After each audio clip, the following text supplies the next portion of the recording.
Welcome to the RV Park Mastery Podcast, where you will learn the correct way to identify, evaluate, negotiate, perform due diligence on, renegotiate, finance, turn around, and operate RV parks.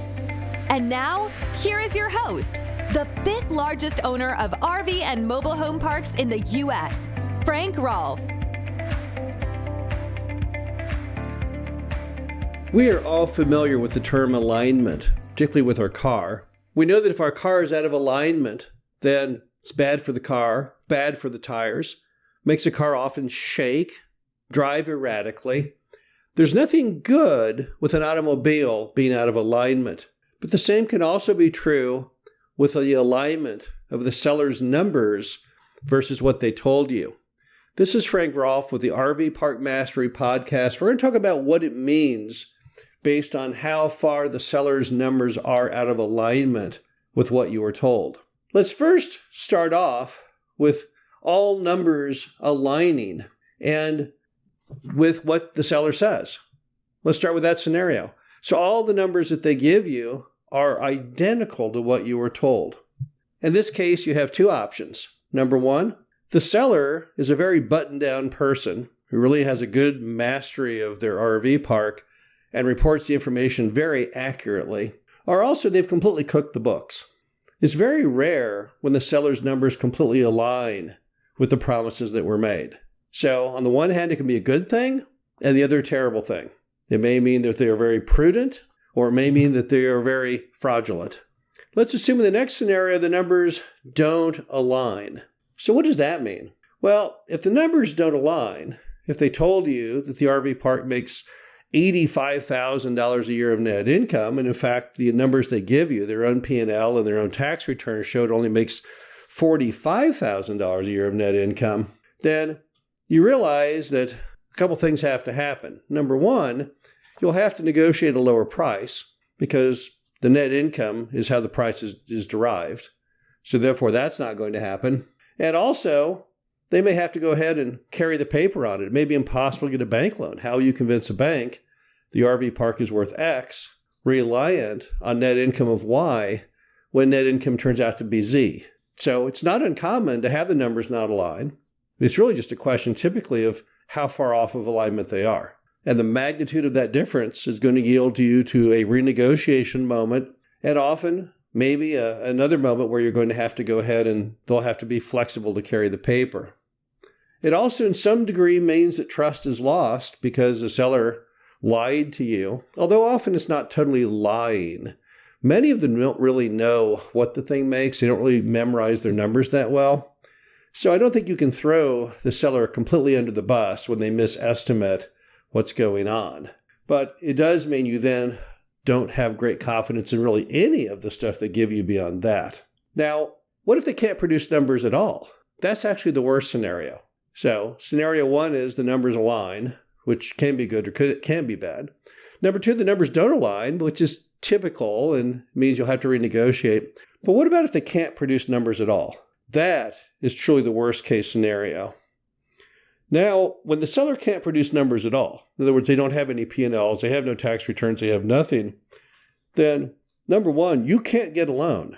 I don't know of any bank that will give you a loan on a property that does not have historical numbers. So that's a catastrophe.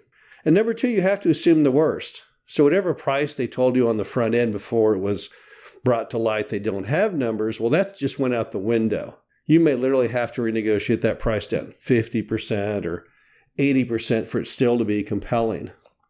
Or you may simply want to just walk the deal, because if they have no numbers to give you, what can you really rely on?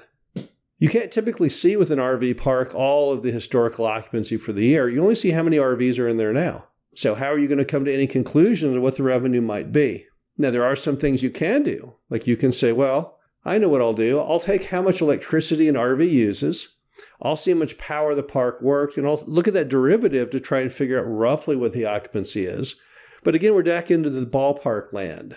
And when you get into ballparks and you couple that with distrust and worst case mentality, you're going to come up with a really, really low price.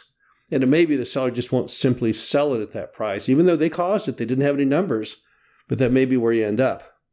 Now, what are some of the biggest problem areas to watch out for in that alignment, and what can those mean? Well, number one of the most chronic errors in many RV park P&Ls is repair and maintenance.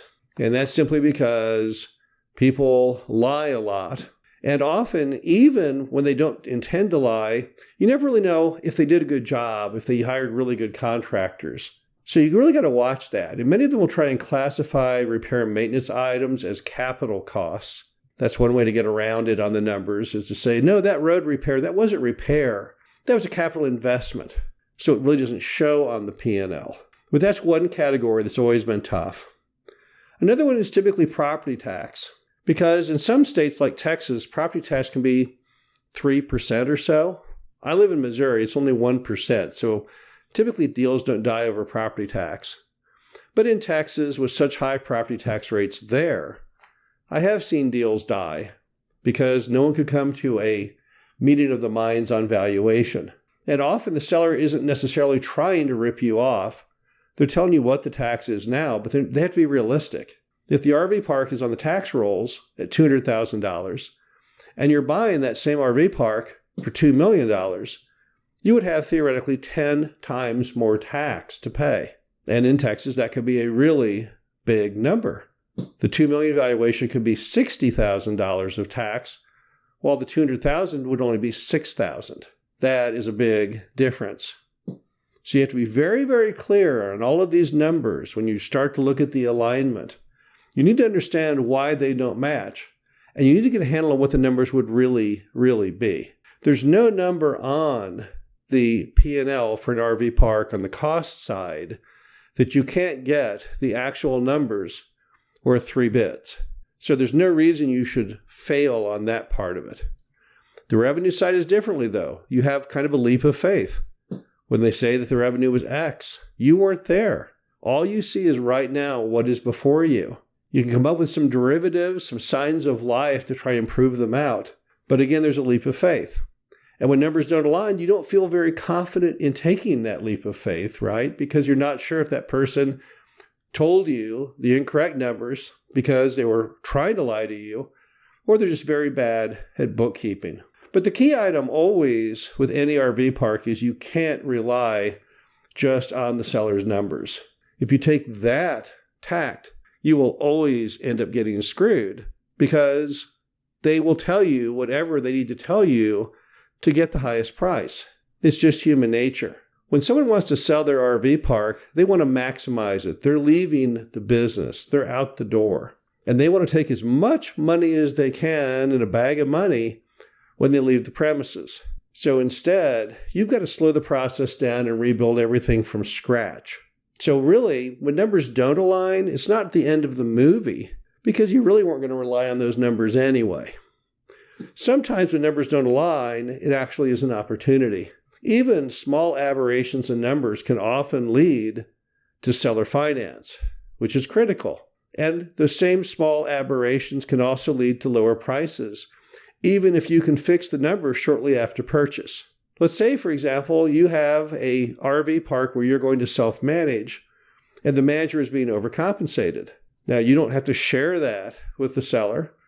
And when you show the impact of that overly compensated manager, and you take that money off the table through a lower price, and then you self-manage, well, that's money in your pocket. So alignment really isn't always bad. Where alignment is really bad is when you become fully reliant on the seller's numbers. Because just like asking someone, okay, which of these 2 trails gets me to where I'm trying to get to? And they put you on the wrong trail, that always has a bad ending. But don't freak out when seller numbers are not perfect. They're rarely perfect. The question is just how far off they and what are the root causes. This is Frank Rolfe with the RV Park Mastery Podcast. Hope you enjoyed this and talk to you again soon. Thank you for listening to the RV Park Mastery Podcast. Be sure to visit us at www.rvparkmastery.com, where you can learn the correct way to identify, evaluate, negotiate, perform due diligence on, renegotiate, finance, turn around, and operate in RV parks.